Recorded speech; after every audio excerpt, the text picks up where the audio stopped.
Eu sei, tem um tempinho que eu tô sumido, mas nós vamos continuar nossa leitura hoje e simbora!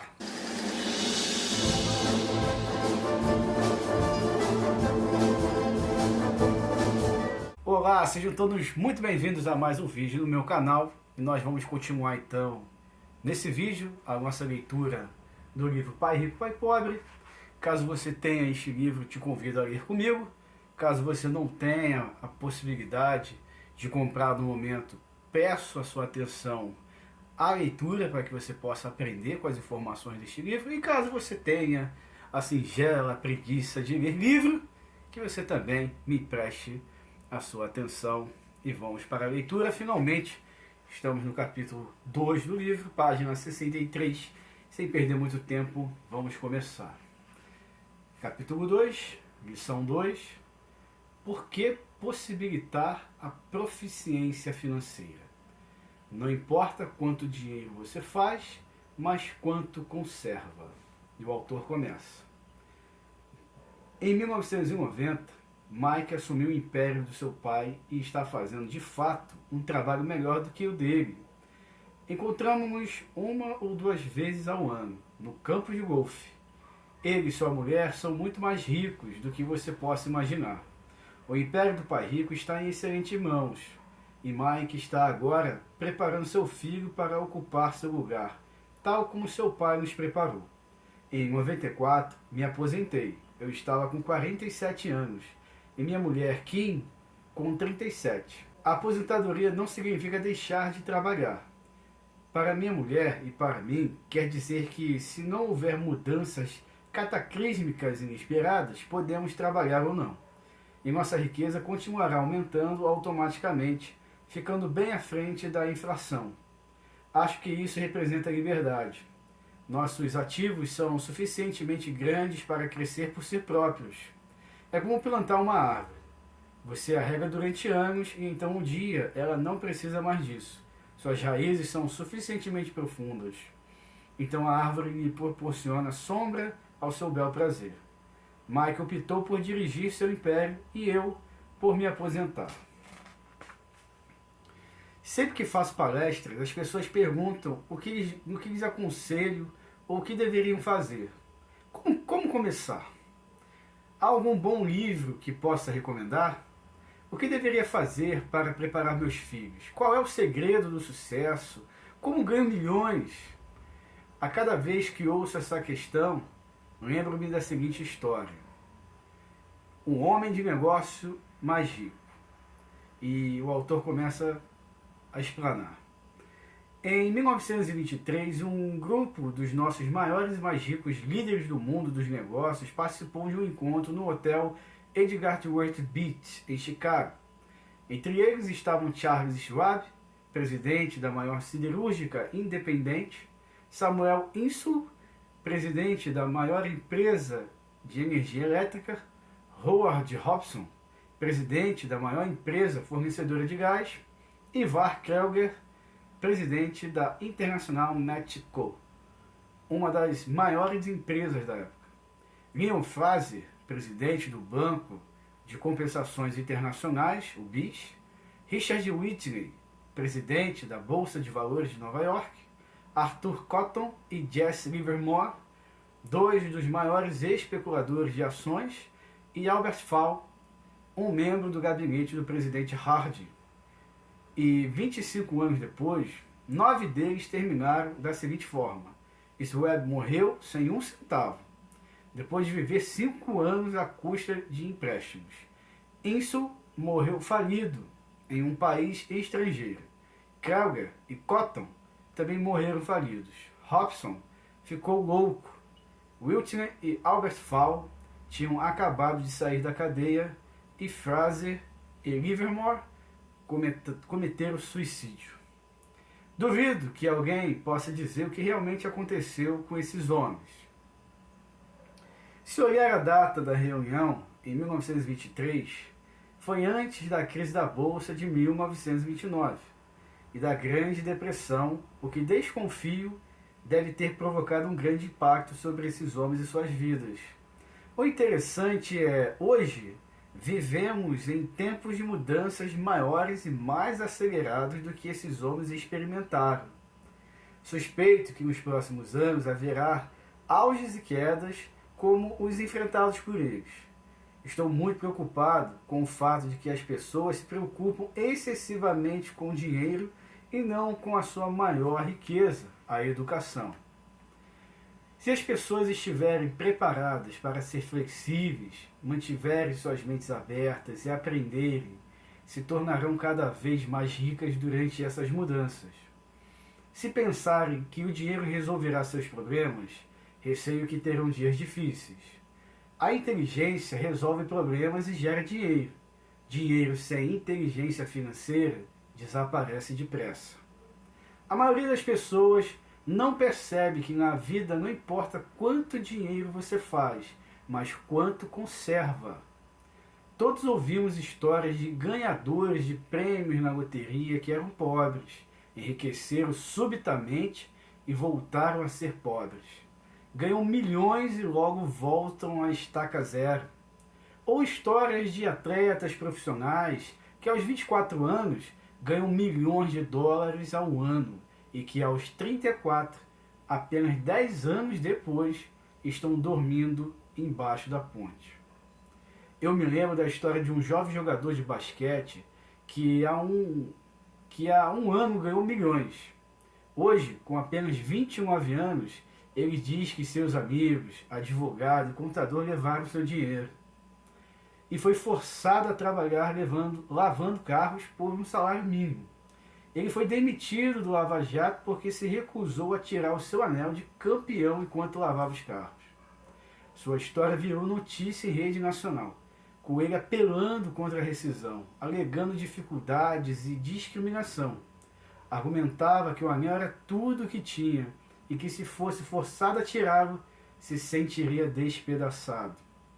Conheço muitas pessoas que se tornaram milionárias instantaneamente.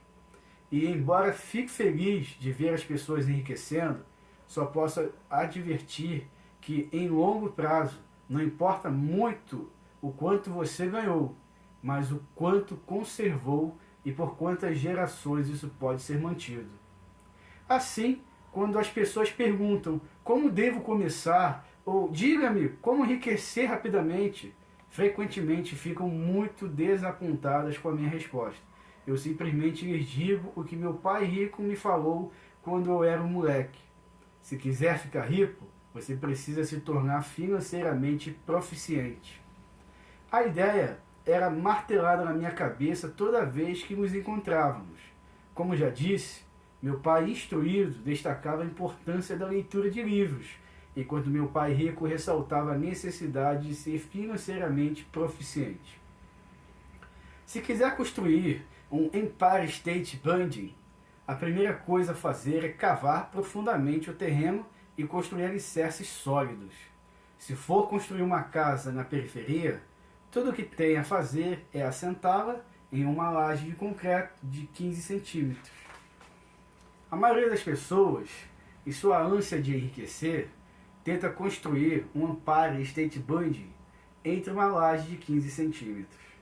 Nosso sistema escolar, por ter sido criado na era agrícola, ainda acredita em casas sem alicerces. Chão de terra batida ainda está na moda. Assim, a garotada sai da escola sem qualquer arcabouço financeiro. Um dia, insones e endividados no subúrbio, vivendo o sonho americano, decidem que a resposta para seus problemas financeiros está em achar um meio de enriquecer rapidamente. Começam a construção do arranha-céu, ele sobe rapidamente, mas logo em vez de Empire State Building, temos a torre inclinada dos subúrbios, de volta às noites insones. No meu caso e no do Mike, quando adultos, as nossas escolhas foram possíveis porque fomos ensinados a construir sólidos alicerces quando éramos apenas crianças. A contabilidade possivelmente é um dos assuntos mais confusos e enfadonhos do mundo, mas se quiser ser rico em longo prazo, ela pode ser crucial. Para o pai rico, a questão é como pegar uma questão tediosa e caótica e ensiná-la às crianças. A solução é ensiná-la de forma simples, por meio de imagens. Meu pai rico construiu um sólido alicerce financeiro para Mike e para mim. Já que éramos apenas crianças, ele criou uma forma muito simples de ensinar. Durante anos, ele apenas fazia desenhos e usava palavras. Mike e eu entendíamos os desenhos simples, o jargão, o movimento do dinheiro. E então, anos mais tarde, o pai rico começou a incluir os números. Hoje, Mike domina uma análise contábil muito mais complexa e sofisticada porque precisa controlar o seu império. Eu não sou tão sofisticado porque o meu império é menor. Contudo, ambos partimos do mesmo alicerce básico. Nas páginas que se seguem, apresento as mesmas figuras simples que o pai de Mike criou para nós. Embora simples, esses desenhos ajudaram a orientar dois garotos na construção de uma grande riqueza embasada em uma fundação sólida e profunda. O autor escreve: regra 1. Você precisa entender a diferença entre um ativo e um passivo e comprar ativos. E ele continua: se deseja ser rico, isso é tudo o que precisa saber. É a regra principal. É a única regra. Isso pode parecer absurdamente simples porque não se tem ideia do quanto é complexa. A maioria das pessoas tem dificuldades financeiras porque não conhece a diferença entre um ativo e um passivo. Os ricos adquirem ativos. As classes médias e baixas adquirem passivos pensando que são ativos, disse o pai rico. Quando o pai rico explicou isso para Mike e para mim, pensamos que estivesse brincando. Lá estávamos quase adolescentes, esperando pelo segredo do enriquecimento, e essa era a resposta. Era tão simples que precisamos parar um longo tempo para pensar a respeito. O que é um ativo? Perguntou Mike. Não se preocupe agora, disse o pai rico. Deixe a ideia amadurecer. Se puder entender a simplicidade, sua vida terá um rumo e será fácil do ponto de vista financeiro. É simples. É por isso que não costumam prestar atenção. O Senhor quer dizer que tudo o que precisamos conhecer são ativos. Comprá-los e então ficaremos ricos? Perguntei. O pai rico balançou a cabeça afirmativamente. É simples assim. Se é tão simples, por que todos não ficam ricos? Perguntei. Meu pai rico sorriu, porque as pessoas não sabem distinguir um ativo de um passivo. Lembro-me de ter perguntado como os adultos podem ser tão ignorantes, se é tão simples, tão importante, porque todo mundo não procura descobrir a diferença. O pai rico levou apenas alguns minutos para explicar o que eram ativos e passivos. Já adulto, tive dificuldade em explicar isso a outros adultos. A simplicidade da ideia escapa aos adultos porque eles foram educados de maneiras diferentes. Eles foram ensinados por outros profissionais instruídos, como banqueiros, contadores, agentes imobiliários, planejadores financeiros e assim por diante. A dificuldade está em levar os adultos a desaprender ou torná-los outra vez crianças. Um adulto inteligente frequentemente se sente diminuído ao prestar atenção em definições simplistas. O que provoca a confusão? Ou como algo tão simples pode parecer tão enrolado? Por que alguém compraria um ativo que na verdade era um passivo? A resposta se fundamenta na instrução básica. O que define se algo é um ativo ou um passivo não são as palavras. De fato, se quiser ficar realmente confuso, procure as palavras ativo e passivo no dicionário. Sei que um contador pode achar boa a definição, porém, para a pessoa mediana não faz sentido. E nós adultos, muitas vezes, somos orgulhosos demais para admitir que algo não faz sentido.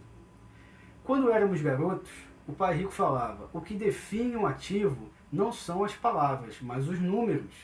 E se não puder entendê-los, você não pode distinguir um ativo de um buraco no chão. Na contabilidade, dizia o pai rico, não importam os números, mas o que eles contam. Assim como as palavras, elas não importam, mas sim as histórias que elas nos contam. Se quiser ficar rico, você tem que ler e entender os números. Ouvi meu pai rico repetir isso 1000 vezes. E também aprendi. Os ricos adquirem ativos e os pobres e a classe média passivos. Aqui está a maneira de distinguir ativos e passivos. A maioria dos contadores e profissionais de finanças não concorda com as definições, mas estes desenhos simples foram o início de uma base financeira sólida para 2 garotos. Este é o fluxo de caixa padrão de um ativo. Aí ele mostra um desenho aqui, né, o autor, espero que dê para ver aí, né? Este é o fluxo de caixa padrão de um ativo. Aí vem a demonstração financeira, a renda, a despesa, ele bota aqui balanço patrimonial, ativos e passivos, certo? Se qualquer coisa você dá pausa no vídeo, analisa melhor aí. Então aí continua a leitura. A caixa de cima é uma demonstração financeira, muitas vezes chamada de demonstração de lucros e perdas, mede a renda e as despesas, o dinheiro que entra e que sai. O diagrama inferior é um balanço patrimonial, é assim chamado porque representa o equilíbrio entre ativos e passivos. Muitos novatos nas finanças não conhecem a relação entre a demonstração financeira e o balanço patrimonial, e o entendimento dessa relação é vital.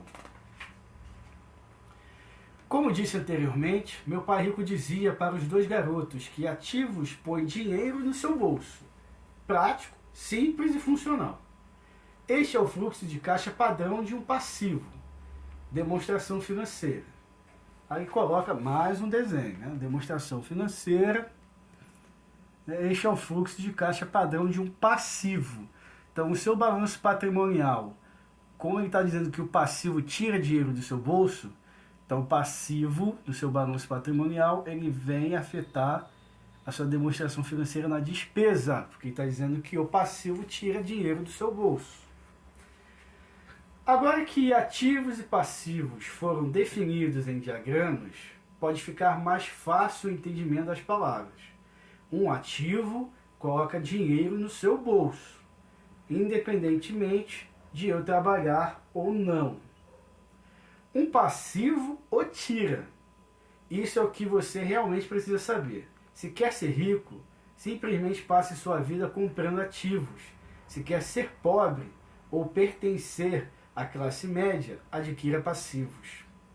A improficiência, tanto de palavras quanto de números, é a base das dificuldades financeiras. Se as pessoas têm problemas com as finanças, existem dados que não podem ler, sejam palavras ou números. Os ricos são ricos porque possuem um nível de proficiência superior ao das pessoas com dificuldades financeiras. Se quer ficar rico e conservar sua fortuna, é importante ser proficiente do ponto de vista financeiro, tanto em palavras quanto em números. As setas nos diagramas representam o movimento do dinheiro ou fluxo de caixa. Números dizem poucos, palavras também. É a história que conta. Nas demonstrações financeiras, a leitura dos números é a busca pelo enredo, pela trama, a história de para onde o dinheiro está indo. Em 80% das famílias, a trajetória financeira é um percurso de trabalho árduo na tentativa de progredir. Não porque não ganhem dinheiro, mas porque passam suas vidas comprando passivos em vez de ativos. Este é o fluxo de caixa padrão de uma pessoa pobre. Aí coloca aqui, fluxo de caixa de uma pessoa pobre, e coloca esse desenho, demonstração financeira, ele tem o emprego, ele tem a renda, que é o salário, e ele tem as despesas, que é o imposto, aluguel, alimentação, transporte, vestuário, e nada no seu balanço patrimonial, nem o seu ativo, nem o passivo. Na próxima página ele diz, este é o fluxo de caixa padrão de uma pessoa de classe média. E aqui nós temos o desenho da classe média. Ele coloca aqui que ela tem um emprego, aí na renda dessa demonstração financeira entra o seu salário, na demonstração financeira das despesas entra imposto, pagamento do financiamento, prestação do carro, pagamento do cartão de crédito, pagamento do financiamento estudantil, e no seu balanço patrimonial tem alguns passivos aqui, ó. Financiamento de empréstimo do carro, despesa no cartão de crédito, dívida do financiamento estudantil, fazendo parte do seu passivo, do seu balanço patrimonial. E agora ele vem dizendo que este é o fluxo de caixa padrão de uma pessoa rica, que é o nosso objetivo, né? Então esse é o desenho que ele diz que é essencial nós termos na nossa vida. Então na demonstração financeira em renda, tem o que aqui? Renda de aluguel, dividendos, juros, royalties. Que isso vem da onde? Do seu balanço patrimonial, os ativos. O que ele tem nos ativos? Ele tem imóveis, ações, títulos, promissórias, propriedade intelectual. E ele também tem passivo, financiamento, empréstimo ao consumidor de cartão de crédito e nas despesas, impostos e financiamento. Então essa pessoa rica, ela tem ativos. Aí ele diz, continuando a leitura, esses diagramas estão obviamente bastante simplificados. Todos têm despesas de subsistência, necessidade de alimentação, moradia e vestuário. Os diagramas mostram o fluxo de caixa na vida de pessoas pobres, de classe médias e ricas. O fluxo de caixa conta a história de como uma pessoa lida com o dinheiro. A razão por que eu comecei com a história dos homens mais ricos nos Estados Unidos é ilustrar a falha quando se acredita que o dinheiro vai resolver todos os problemas. É por isso que me encolho sempre que ouço as pessoas me perguntarem como enriquecer mais rápido ou por onde devem começar. Muitas vezes ouço, estou em dívida, então preciso ganhar mais dinheiro. Porém, mais dinheiro nem sempre resolve o problema. Na verdade, pode até aumentá-lo. O dinheiro muitas vezes expõe nossas falhas humanas. É como um holofote sobre aquilo que desconhecemos. É por isso que, com muita frequência, uma pessoa que tem um ganho súbito de dinheiro, uma herança, um aumento salarial ou um prêmio na loteria, volta rapidamente ao mesmo caos financeiro ou até pior que se encontrava antes de receber o montante. O dinheiro só acentua o padrão de fluxo de caixa que está em sua mente. Se seu padrão for gastar tudo que ganha, o mais provável é que um aumento de renda apenas resulte em mais despesas.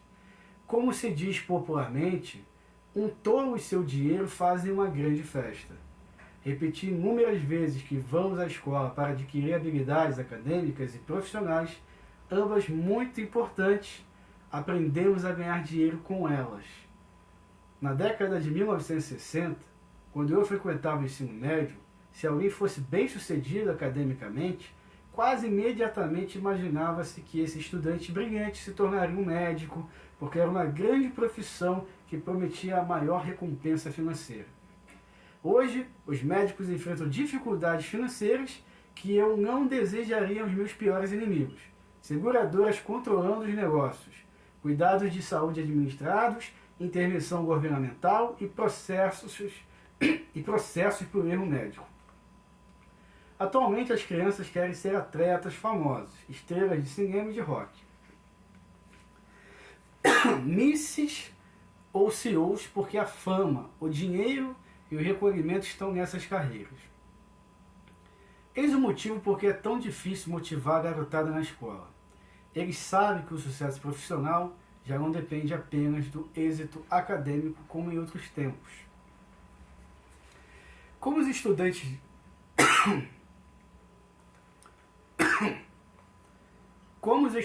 deixam a escola sem habilidades financeiras, milhões de pessoas instruídas alcançam sucesso em suas profissões, mas depois se deparam com dificuldades financeiras. Trabalham muito, mas não progridem. O que falta em sua educação não é saber o que ganha, como ganhar dinheiro, mas como gastá-lo, o que fazer com ele depois de ganhá-lo. É o que se chama aptidão financeira. O que você faz com o dinheiro depois que o ganha, como evitar que as pessoas lhe tomem o dinheiro, quanto tempo você o conserva e o quanto dele trabalha para você. A maioria das pessoas não descobre o motivo das suas dificuldades financeiras porque não entende os fluxos de caixa.